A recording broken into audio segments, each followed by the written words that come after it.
Bismillah ar-Rahman ar-Rahim.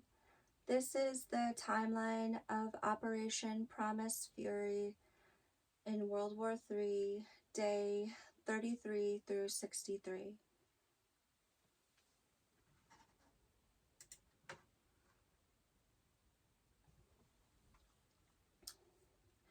Day 33 is April 1 of Operation Promise Roaring Fury. In the first hour of the morning, strikes continue upon Tehran, which has been bombarded for several hours. Then the mountaintops and faces were seen glowing orange from the raging fire in the aftermath of the inside densely populated city spaces. USA airstrikes on Isfahan in Iran heavily, upon Beirut in Lebanon, airstrikes on the port of Chiraq, Kashem Island, Iran missiles strike Erbil, Iraq, setting oil warehouses on fire, drones strike an oil tanker on the shore of Kuwait. Idlib city meets in the streets for Gaza, protesting and disseminating messages from Syria to Gaza to support them against the news of prisoner of war policies, which would make it an official policy to execute prisoners and non-combatants during its warfare campaign. Day 34, early morning strikes on Kashem Island, Iran, USA airstrikes on Tabriz radar, bearing manufacturing complex, the B1 bridge in Karaj connecting Tehran and Hossein Mosque. In Gaza, a drone ordnance was deployed over Baresh camp, killing Ibrahim Tassir al-Khalidi. The IDF was busy all day demolishing structures and excavating. A drone sniper in Nusayrat killed Hanin al-Hor. An infant, Jalal al-Katash, died in agony because he was not allowed to leave the camp to get medical help outside the war zone. Border closure proves daily how it is a ruthless method of murder. Morabaraka steel in Iran is demolished after unrelenting USA campaign. Half-Gel water desalination plant was struck. Throughout the day 34, Iran sent waves of missiles striking a Mossad headquarters in Tel Aviv, killing 100. Airsols aerospace manufacturer for drones in Haifa City. Day 35, missiles and drones strike Bahrain. Iran missiles strike a chemical factory in Israel. Throughout the day, missiles strike Tel Aviv, Haifa. In Iran, aircraft are intercepted over Tehran, a Warthog and 2 helicopters. USA airstrikes on Tehran, Karaj heavily, Adan, Pardes. Israel airstrikes on Beirut, Lebanon, and Gaza. A drone deploys an ordnance over a group of people in Jabalia. 6 people are killed. Damascus holds street protests and sends messages for Gaza prisoners who are prisoners of war who are threatened with mass executions. Day 36, an American pilot is missing in action near Isfahan, and hundreds of USA soldiers coordinate a rescue, and they're intercepted by an Iranian convoy with violent firefights engaging. Nearby Isfahan, the Avaz petrochemical complex burns from airstrikes. It's 70% of Iran's gas backbone. News leaks that 17 USA Reaper drones were lost in Iran already. In Gaza, a drone bombs a group at a police point, Abu Shirk Junction on Salah al-Din Street, Gaza City. A drone bombs a group of people. Al-Maghazi village, a drone rocket hit a vehicle, killing 2 and maiming others. Day 37 is April 5, Easter Sunday. USA airstrike heavily on Isfahan, Iran, and explosions are felt across the city. Airstrikes on Morabaraka steel complex, Lenjan industrial zone. Bunker bombs heavily striking IRCG headquarters. Afternoon strikes and secondary explosions at Afaz armory. Iran missiles strike Kuwait Ministry of Oil repeatedly in Haifa City, Israel. And Israel strikes Beirut, creating a massacre. Reconnaissance craft killed Abdul Rahman al-Qudrai of Hezbollah in Lebanon. In Gaza City, Al-Daraj, a drone bombs a group of people, killing 4. In Shujaiya, Gaza, a drone bombs a group and wounded several people. A house collapsed, killing a man. In the afternoon, a drone rocket struck a vehicle in Al Sabra, Gaza, killing 4. A drone bombed a group in Khan Yunis, killing 1 and maiming 5. Day 38, early hours, airstrikes on Tehran, Tabriz, Bushehr, South Pars is struck and burning throughout the day. Iran missiles strike many sites in Tel Aviv and surrounding. Petah Tikva, Kuwait Petrochemical, Sharjah, United Arab Emirates. Cruise missiles strike an Israeli tanker ship. Drones strike Ali Salam air base in Kuwait, killing 15 American soldiers. A tanker explosion in Panama Canal engulfs the bridge. In Gaza, Salahuddin Street, Khan Yunis, a vehicle is struck with killing a World Health Organization representative, Majdi Aslan, and killing 3 others and injuring more. In Maghazi, Gaza, a group of Israeli secret agents stormed the home of the family Jihad Abu Shamla, a journalist and member of the press. The journalist was not home at the time of the raid. 2 of his brothers were shot dead inside the home in El Magaz, and within minutes that the Israeli agents withdrew, drones bombed the house, killing the 3 remaining family members inside. The mother was outside the home. She was within minutes killed in El Barej village by a sniper drone. In the night of day 38, Israeli airstrikes in Lebanon. Day 39, missiles strike Al Jubail petrochemical industrial city in Arabia. USA airstrikes Tehran in successive waves for half an hour. Mehrabad Airport was with burning aircraft. Mashhad and Karaj. In Rafah, Gaza, Mohammed Nabil Omer was killed by a drone rocket. Overnight, 6,000 American soldiers are evacuated by helicopter from a base in Arabia. Day 40 is April 8th. Airstrikes on Lavan Island, Iran. United Arab Emirates participate in bombing petrochemical plants in the Arabian Gulf. Israel airstrikes Sidon, Lebanon, killing 8 and 20 are wounded. Israel airstrikes Tyre, Lebanon, destroying a bridge. In the afternoon, a speed attack on Lebanon kills 1,000 people in 10 minutes. The airstrike involved 150 aircraft and 150 bombs over Beirut, Al Ahmada, Sarafand, Al Sharqiya, Al Masra, and Corniche. Hundreds are missing in the wreckage. Hundreds are maimed, amputated, and wounded. Israel names this air campaign publicly as Eternal Darkness. And in Gaza, Khan Yunis, a man was wounded from gunfire. A vehicle was struck by a drone rocket in Gaza City, killing journalist Mohammed Wisha and his team. I can't say anything to solace the volume of violence being seen recently. Encourage yourself to rest and know that when the time is right, we will excel, and waiting is valuable to the character of a man. We are not falling behind. We are keeping patience with an uncontrollable environment.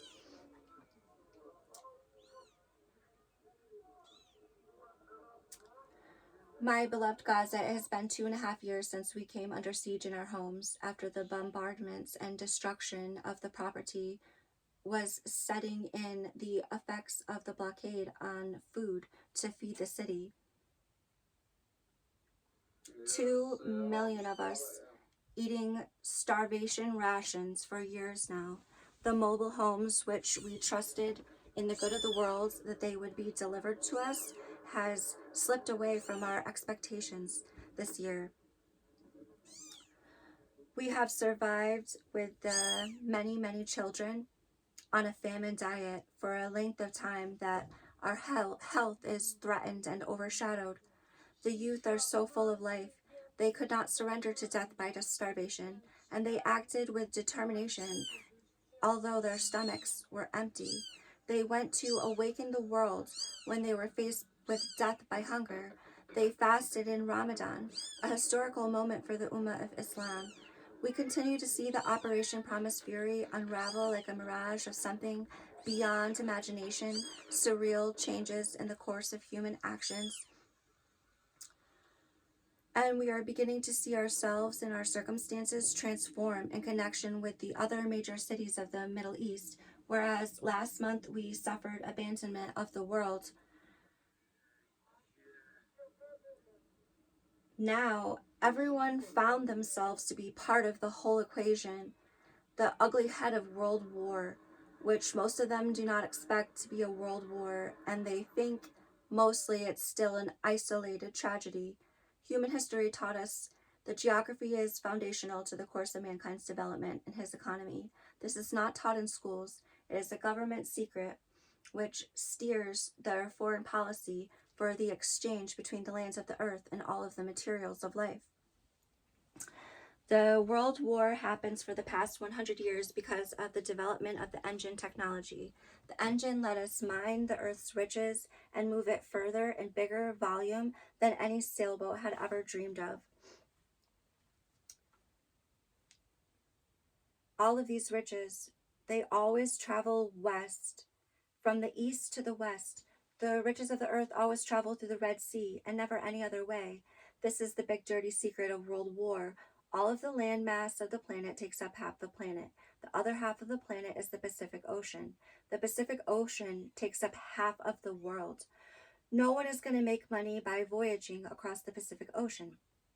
Everything passes through the 5 seas of the Middle East, back and forth. Arab, Persian Sea, Caspian Sea, Black Sea, White Sea, Red Sea, from Asia to Atlantic Ocean and back again. This is how we know what they want with us, which they wish to hoodwink the common public from being able to see and understand about a looming war, while we are witnessing the constant violence of Israel towards non-combatants in Gaza and their intelligentsia, including blockades to starve children. Day 41 of Operation Promise for Roaring Fury is April 9. Lebanon declared a national day of mourning after yesterday's massacre in which 1,000 people were killed in 10 minutes in hundreds of simultaneous aerial bombardments from Israel. The people are still trapped under structures, and throughout the day rescue teams tried to uncover the living and the dead from broken buildings. The army of Lebanon was seen stationed throughout the cities in groups of soldiers. And in Gaza, 14 freed prisoners arrived to Al-Aqsa Hospital in Deir al-Balah.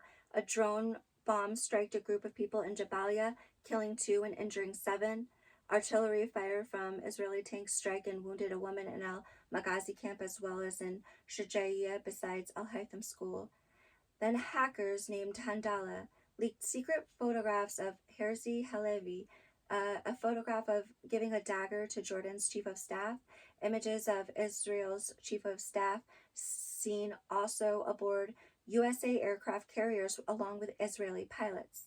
And that is the first visual confirmation that the Holocaust of Gaza was taking off and reloading 100% from the flight decks of USA warships, because that's where all of the ammunition and ordnances were stored and transported. Day 42 is April 10. A ceasefire of USA and Iran goes into effect.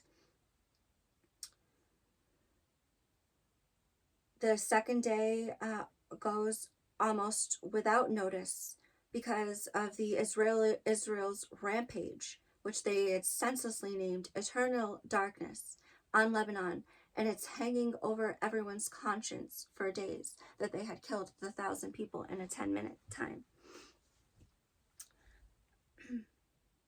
Iran's drones continue to strike in the Arab-Persian Sea, and there is an absence of USA air campaigns and an absence of satellite missile launches for 48 hours.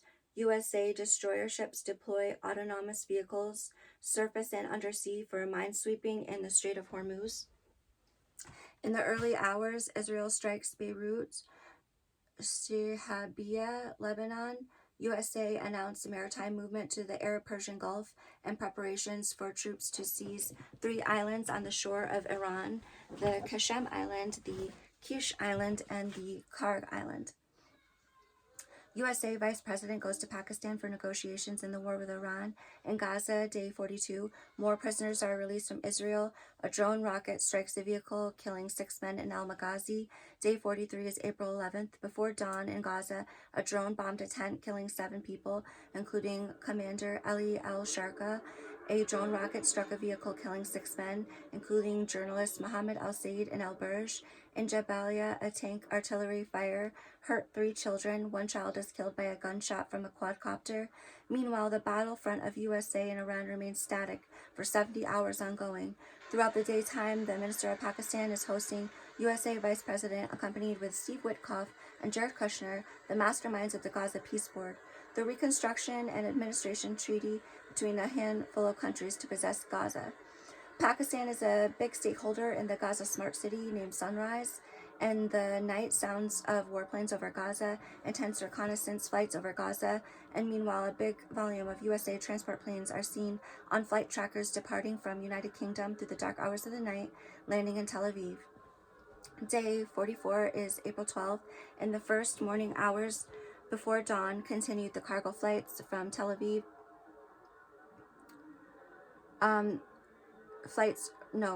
From United Kingdom and to Tel Aviv. Israel deploys white phosphorus on Al-Tiri, Lebanon, raids in the West Bank, arresting men and taking them to the notorious inhuman prisons. Israel raids Ben Jabal, Lebanon, claiming to have killed 150 fighters of Hezbollah through air support. Ben Jabal is the last city for all highways in Lebanon before reaching the border. It has a road passing through a roadway that's parallel to the length of the border. Day 45 is Monday, and in the first hours of the morning, the trackers showed the continued volume of flights from U.S. Air Force cargo planes that are all departing from United Kingdom. They're refueling in Bulgaria, and their destination port is the port of Eilat in Israel. Israel airstrikes on a home in Deir al-Balah, killing 3 of Gaza's soldiers, Mohammed al-Rous, al-Muntasir Bashir, Mohammed al-Adayini. Tank artillery in Khan Yunis killed 2 men. Evening, USA declares the Navy will now blockade any and all ships entering or leaving the Strait of Hormuz. The night of day 45, Israel drone bombs a cafe, killing 2 men, including Islam Nita, and wounded dozens of people in Gaza City. Then we are in the first minutes of day 46, Gaza local time, and we ask God to clear our path, make us safe, save us, and let us live a good long life.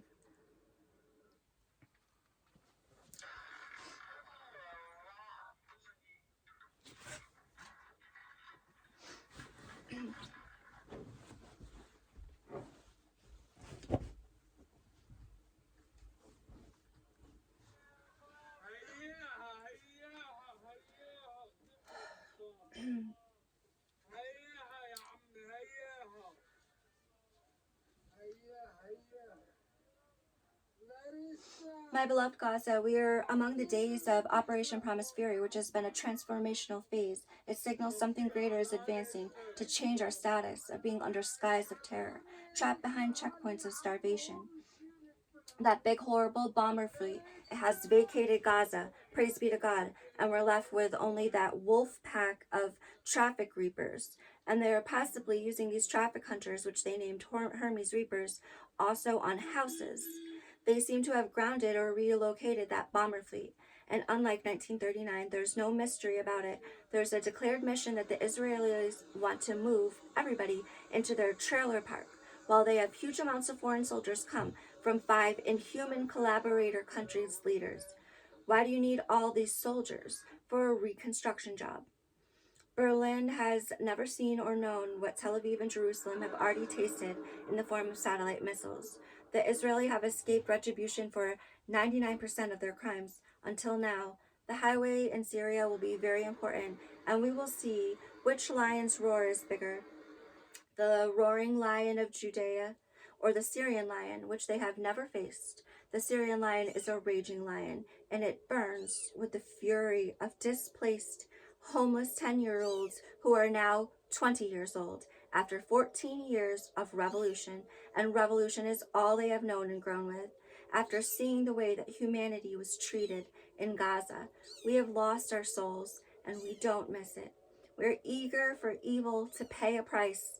After waiting so long and so patiently, we won't misstep. It's a moment of truth for us. And Berlin never came under attack like Iran delivered to them. When Homs was besieged by Hezbollah, there was Abdul Basit al-Sarut and his brothers. All of them had cell phones, and none of them had donation pages for getting money. The sympathy of the world was held from them, and the justice of the world was denied to them. No one has ever felt the hunger like Homs did during that besiegement, and Gaza knows about it. They're the only ones. We get a lot of sympathy, and we must be gracious about it. It's easy to forgive when you're loved, and it's easy to hate when you're hurt. Hezbollah created much pain for them. God designed that humanity could overcome, strive. That's why the soldiers of Syria are only know the stories, and they were children at the time, so they did not carry the pain with them from Hezbollah. Only the Air Force came very near to those children, and they are now the Syrian army. They have the chance to overcome the anger and to forgive between the people who were neighbors, who were sabotaged, who were subjected to the same cruelties against society, against the rights of their family, and against their freedoms of their men. And we as people of Gaza have learned the meaning of starvation like no one else could know. It is our trial. Seek donations with intention and purpose. It's not beneath anyone to fight for what is right. You're in a whole planet, it's connected. We want to live a long life in this world, and we want to know it. And we can't narrow our vision against the world when we're so capable and smart.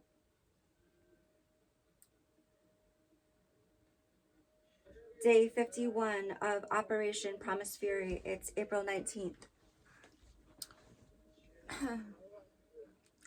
Lebanon was further infiltrated by Israel's army, and they came upon a landmine which killed one soldier and hurt the other 9 in the convoy. In Gaza, a traffic drone deployed a rocket on a motorcycle in Nuseirat village, killing a man and wounding others nearby the blast. We have absolutely zero details on why the motorcycle was selected on this day, because we know that there are preconditions of the killings. Either a trigger event happens or the drones are given a kill list for the day.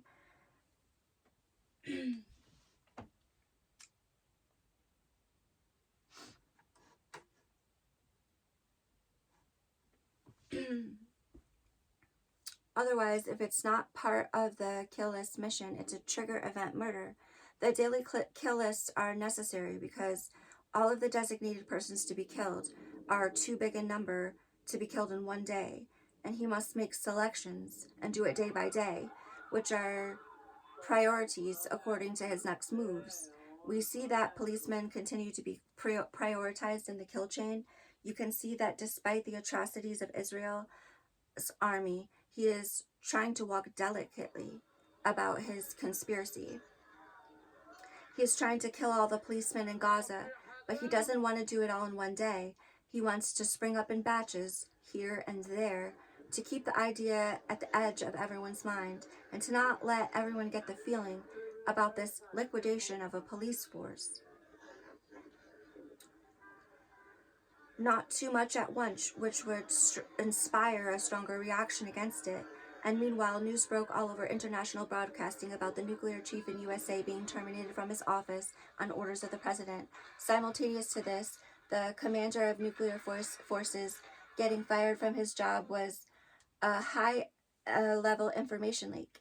Someone blew the whistle on the White House. And when this happened, they say, days before this incident, Donald asked for the nuclear launch codes, and General McCain told him no. As you've noted through the media, no one's allowed to say no to Donald. So General McCain is a man who has 10 contingency plans for every entrance that he makes, and he had already decided a long time ago. General McCain cannot make independent decisions, and he is nothing without an army. So he knew that a day will come that those nuclear launch codes are going to be requested by Donald, and that he has a big group of people behind him who said, you're going to tell him no, and we're going to back you up. And General McCain had to say no because his people said no, and they sent him as their representative. They have put a lot of weight behind this to stop Donald, and you see how everyone fears Donald, and no one dares forget to glorify him, and those who don't extol him disappear. General McCain didn't leak the information about the command room meeting when he told Donald no. His team did it. We could not accomplish it if the team was not standing and fighting.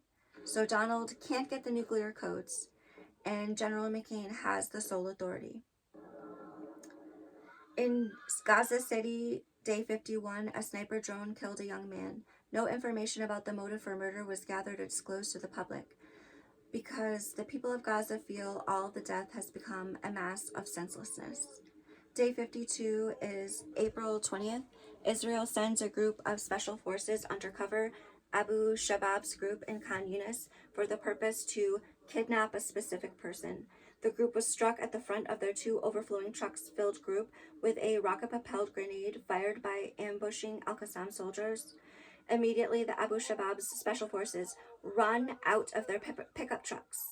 But there's nowhere to take cover. On the sides of the road are high piles of rubble belonging to demolished buildings.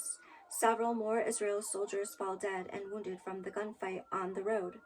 The first truck then chooses this moment to drive as fast as it can out of the zone, leaving the dead and wounded behind. They had arrived on 2 trucks so filled with men that they couldn't close the door, and they left very fast on only 1 truck. In this time, a drone deploys using the biggest firepower that any of the drones are equipped with in the vicinity, the rocket. The execution order initiates, and the second truck is destroyed and is hit by a drone rocket, and he is killing his own people. Israel struck his own men because he wants to prohibit them from becoming prisoners of war. If not for the first truck that was overflowing with soldiers that escaped the ambush, there wouldn't be anyone alive who feels bad about that second truck being liquidated by his own commander because he came under fire during the mission. And no one's going to want to cooperate with repeating of those conditions because men such as these think that they are better than other people. To be killed by your own commander when you needed his reinforcement in a mission that he gave you, it's something that goes against the survival instinct, and it especially aggravates a selfish soul. So this is the first instance, according to memory, where Israel liquidated their own men so that they could prohibit them from being a prisoner of war. In the past, it was a big delusion in people's mind that they're fighting for their leader, and now they feel like expendable pawns. Day 52, at dawn, a drone attack wounded Anas Khalid Safi and a group of people in Abaraj. He died of the wounds hours later in the hospital. In Zaytun, Gaza City, a man died of his wounds after an airstrike, with no other details or comprehension of who or when the occurrence. In Al-Mawasi, Rafah, a sniper drone shot a woman, Rasha Abu Jarar, while she was inside her tent, killing her and her unborn child in her stomach.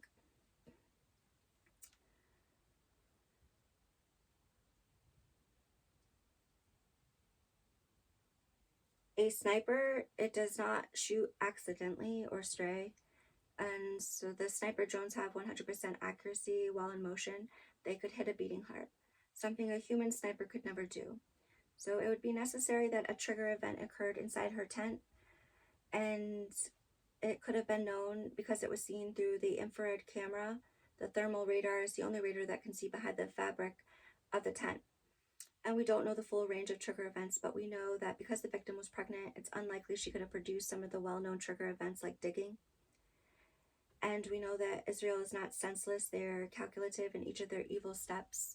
And it is possible that it could have been indiscriminate gunfire from troops outside the village also. Day 53, the Operation Promised Fury, is April 21. Darwish al-Tal and 3 men were killed in front of their shelter by a drone bomb. He had been married for days before his death.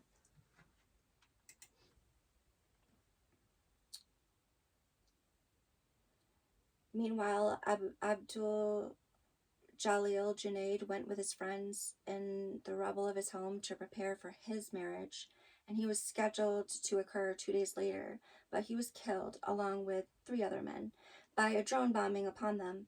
In the afternoon, a boy is shot in the head by a sniper drone in the street of Jabalia. No details are known as to what triggered the murder of the boy. In the last hour of the day in Beit Lahia, a drone bomb struck a group of people, killing 5.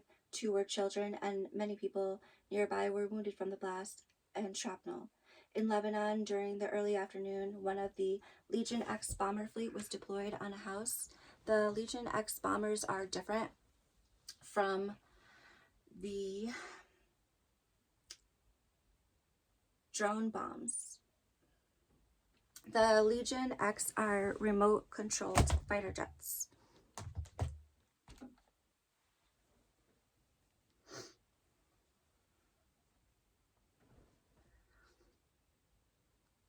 They can carry 1,000-pound bombs, and a drone cannot lift or fly with such a heavy ordnance. The Legion X has not been used in Gaza for months. However, it was deployed in Lebanon. 2 women journalists were resting between broadcasts on the situation near the border of Lebanon and Israel. They began to receive text messages from the Israeli army telling them to get out of the house because a bomber is being deployed onto them, but they did not evacuate the house. Both of the journalists, they were buried under the blasting of the building, and they could not move out of the rubble without help in extraction. So rescue teams came and they retrieved one of the women when they came under attack by the Israeli army while trying to reach the second woman who she was conscious and calling for help. The broadcasting journalist Amal Khalil, she died crying for help while she was trapped under the structure of the house. It's not clear why the women didn't recognize that those text messages were very serious, imminent situation, was they were given the opportunity to survive, and Gaza never got this luxury of knowing, nor the luxury of being outside of their family home. These women were not inside a family home. But in Gaza, the journalists, all of them were in their family's home. They were in their actual sleeping beds. They were never given text messages. They never had a chance to survive. But these women, they had the duty to know about us. When they got those text messages, their body should have started reacting. Their pulse should have raced. Their blood should have went cold, and their legs should have started jolting, that they would not be able to ignore the feeling of wanting to run. But nothing like that feeling happened for them on this day. And day 54 in the Strait of Hormuz, Iran struck 3 shipping containers throughout the day and seized 2 vessels. It is the final day of the ceasefire between USA and Iran's 10-day ceasefire. However, on this day, the ceasefire is extended on account of Pakistan's negotiations with Iran. Day 55, Operation Promise Fury, is April 23. Early morning in Khan Yunis, Gaza, a police point is struck by a drone bomb, killing a young man, Yahya Abu Salhoub, and wounding 3 other people. A drone bomb kills Ibrahim Mansour on the same day, which he expected to reunite with his wife after 3 years of estrangement from her and her child. No details of his murder were recorded. Al-Aqsa Hospital, a saboteur, was uncovered and detained. In Lebanon, Hezbollah used an anti-tank missiles on a convoy of infiltrating troops. Day 56 was yesterday. In Gaza City, a group of police officers are unarmed, have no uniform, and are eating lunch and waiting outside of a house of a colleague for him to arrive. The drone bombs the group, killing 3 men, and while another man lays waiting for rescue, and both of his legs are gone. His intestines are laying on dust of the road, and he is conscious, and he's praying, and he's waiting for a transport to take him to the hospital, and he's wishing that he could return to life. He's wishing for his life to be saved. He's wishing that death will not take him away. In Khan Yunis, Gaza, a police vehicle was bombed, killing 5 police, 2 bystanders, and wounding others. In Jabalia, a drone bombs a house, killing 3, including children. And in another location, the Taini family home, tank artillery is directed onto the residents. With so much information from the past days of events, they are heavily focused in Gaza. There's much revelation about the situation happening before our eyes and toward our conscience, which no one else in the world suffers or paying attention or paying due respect of noticing. There's an enemy mission to liquidate the police force, and it impacts us in Gaza, while everyone else fails to attach the significance to it. These are fundamental mechanics of the same Israel, the same USA, that everyone else is being confronted with, and they're not able to see it clearly. These are revelations, but no one cares. It's a big mistake. It's taking its price without delay. Our policemen deserve our voices. You may think you only need to care about your own family, but you're more than that. And you know you can do better. Purify your heart. Get ready.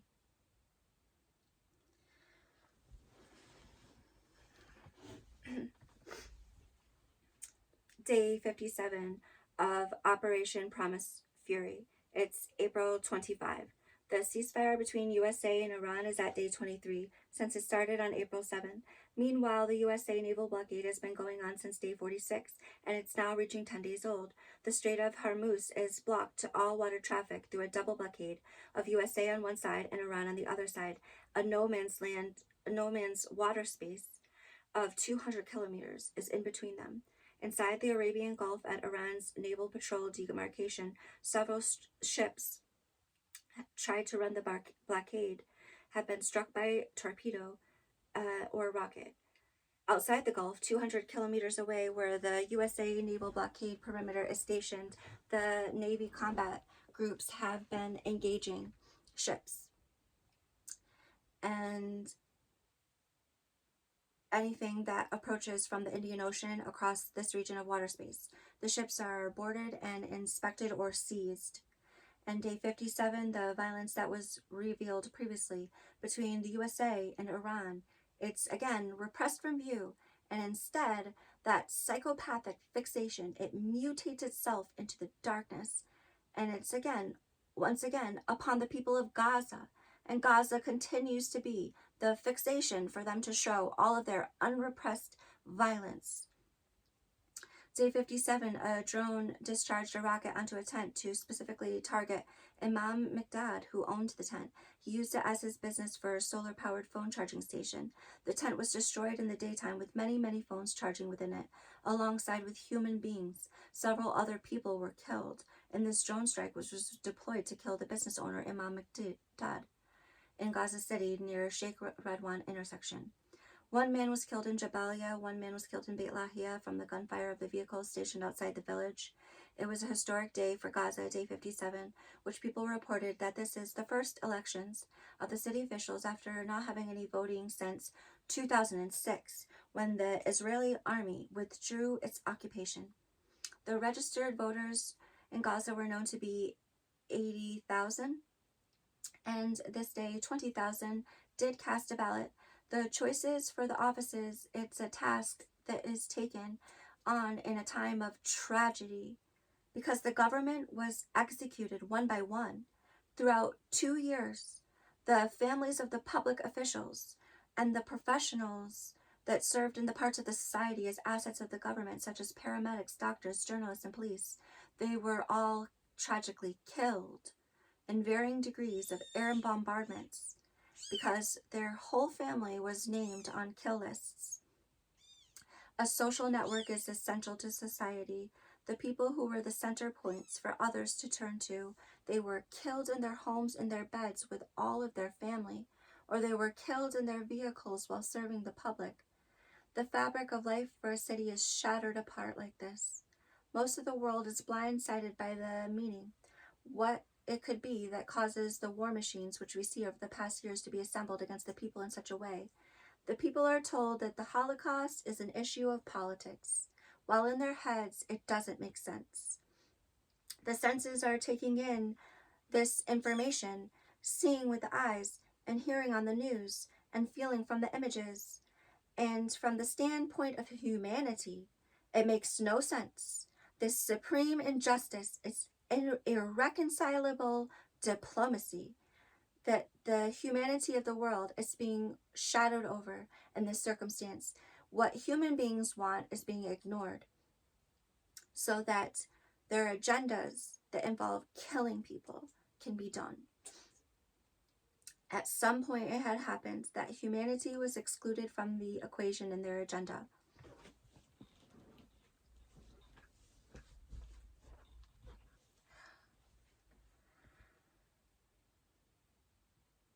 The powers at work that are doing these massive number of killings are not operating in any kind of pretext of humanity. Their killing of the families was their highest priority. They imagined it to be a stepping stone for their entire future pathway that they are trying to make for themselves. Let our neighbors be reminded often. It was our family entirely. It was the object of their destruction for what Israel thinks is the tool for developing himself for the better. The humble families, they were unarmed. They were barriers to what he was seeking to attain. There was a time in history when only a small number of people in the city could access big portions of things that a living society needs to have, and those people named themselves kings and queens because they were guarding the resources of life that the land needed. The king was strong enough for the people to cooperate together to develop and to grow in pleasantness.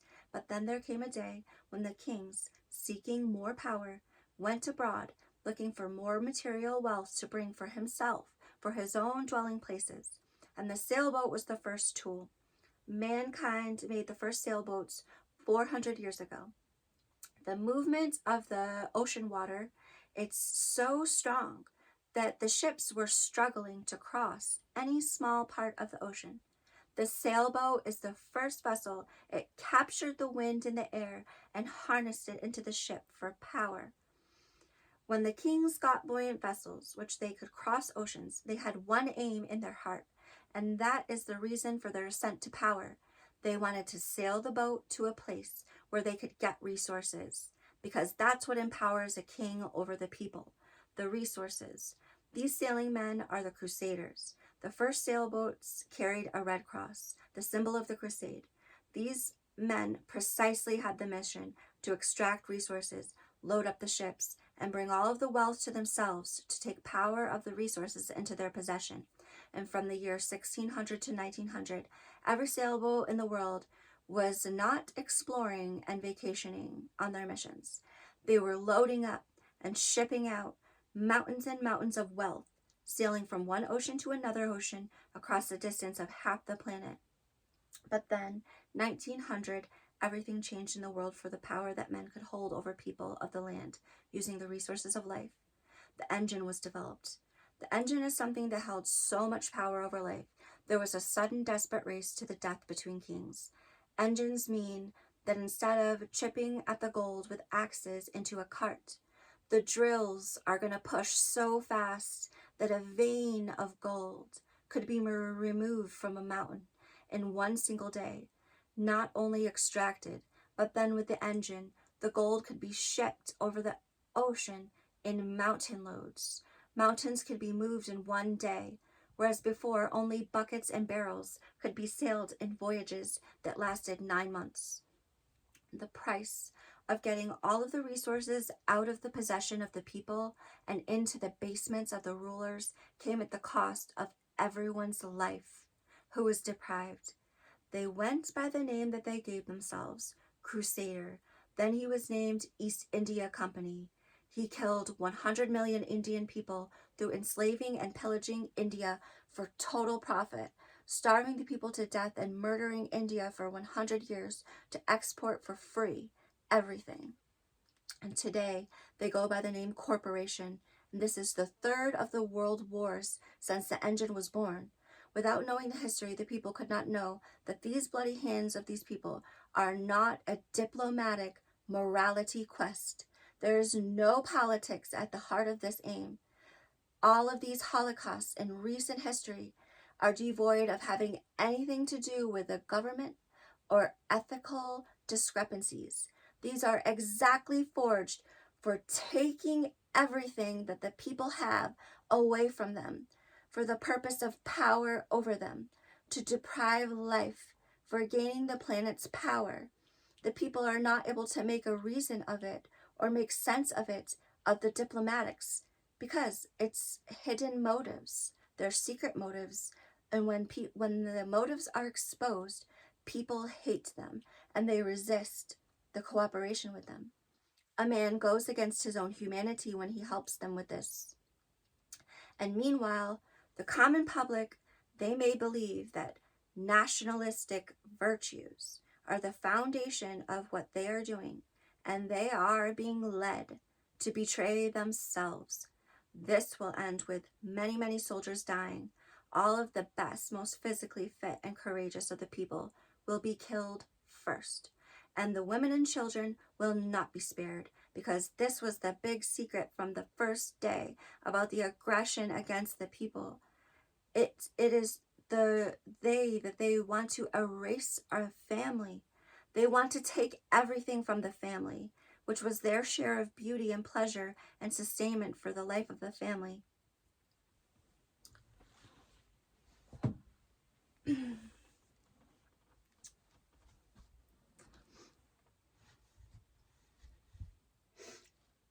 58 of Operation Promised Fury is April 26th. The violence was fixated on the weaponless, defenseless people of Gaza. Gunfire in Jabalia killed a man in Bejat Abu al-Aish. A drone rocket murdered 2 people in Gaza City near Wadi Gaza. And al-Mawasi shot and killed Huda al-Attar.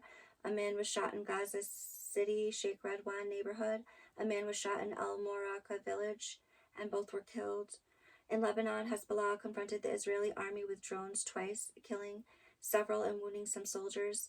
15 prisoners were released from Israeli prisons arrived home in Gaza.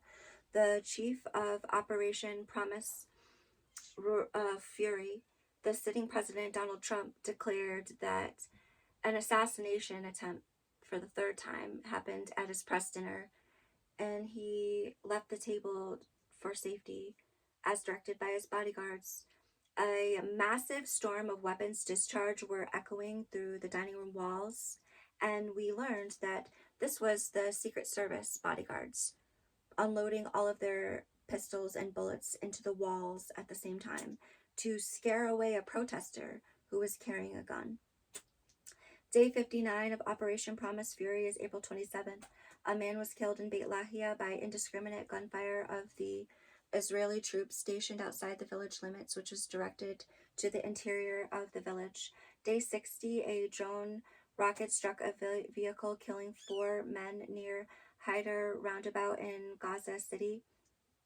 Iyad al-Shanbari was killed, a commander of Beit Hanun, while he was driving in a vehicle, killing his son Saleh, killing Shaban Aish, and a child named Khalid. Bystanders were mortally wounded and amputated from the blast of the rocket.